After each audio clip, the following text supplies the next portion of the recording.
चलो।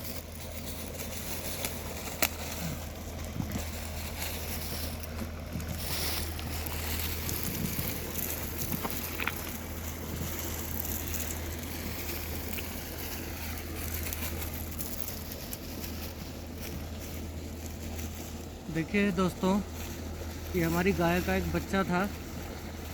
ये इसकी डेथ हो गई रात, तो इसे हम अपने खेतों में दबा दिया है। ये गड्ढा खोद के 4 फीट 5 फीट गहरा गड्ढा खोद के। और हमारे देश में धर्म की और आस्था की लड़ाई है बहुत ज़्यादा। चाहे किसी भी धर्म का कोई इंसान हो और चाहे किसी भी धर्म का कोई पवित्र जानवर हो। जैसे हमारे हिंदू धर्म में, हिंदू आस्था में जो गाय है वो बहुत पवित्र पशु है।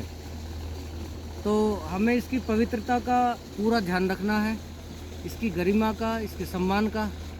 और बाकी दूसरे धर्मों में भी यदि कोई ऐसा जानवर है किसी दूसरे धर्म की आस्था से जुड़ा हुआ, धर्म तो वैसे एक ही होता, किसी दूसरे का किसी तीसरे का नहीं होता। धर्म तो सदाचरण में है, जीने में, अच्छा आचरण, अच्छे कर्म, सम्यक जीवन, जो बुद्ध ने कहा है, सम्यक जीवन, मध्यम मार्ग।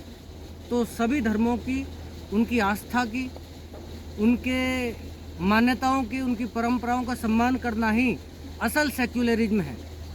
असल में धर्मनिरपेक्ष भारत है, जो हमारे भारत के संविधान ने बनाया है, इसको राष्ट्र इकट्ठा करके, एक करके, और इसके सारे धर्मों को जोड़ करके, धर्म के लोगों को जोड़ करके।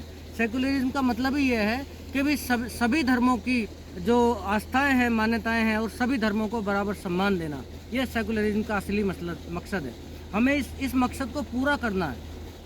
चाहे वो हिंदू धर्म की आस्थाएं हों, जो हमारा धर्म है, चाहे बौद्धिज्म हो, चाहे ईसाई हो, चाहे पारसी हो, चाहे मुस्लिम हो, चाहे सिख हो, चाहे जैन हो, और चाहे किसी भी धर्म को ना मानने वाले एथिस्ट लोग हों, उनकी भी आस्था, उनका भी सम्मान हमें रखना है।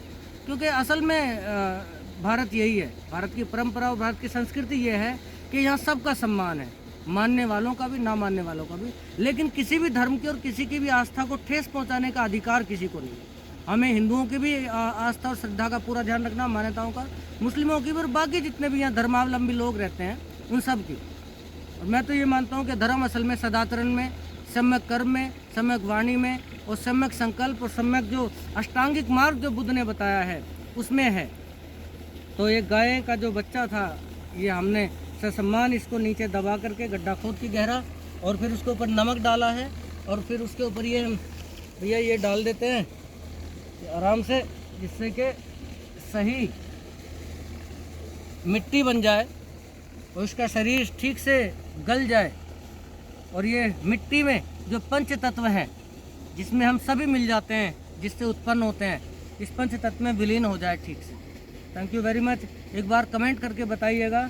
और इस गाय के बच्चे को, जो गौ है, गौ माता है, हमारी आस्था का केंद्र है, एक बार सब इसको प्रणाम कीजिएगा, नमस्कार कीजिएगा। जय हिंद, जय भारत, जय संविधान, जय गौ माता। धन्यवाद। कमेंट करके बताइएगा।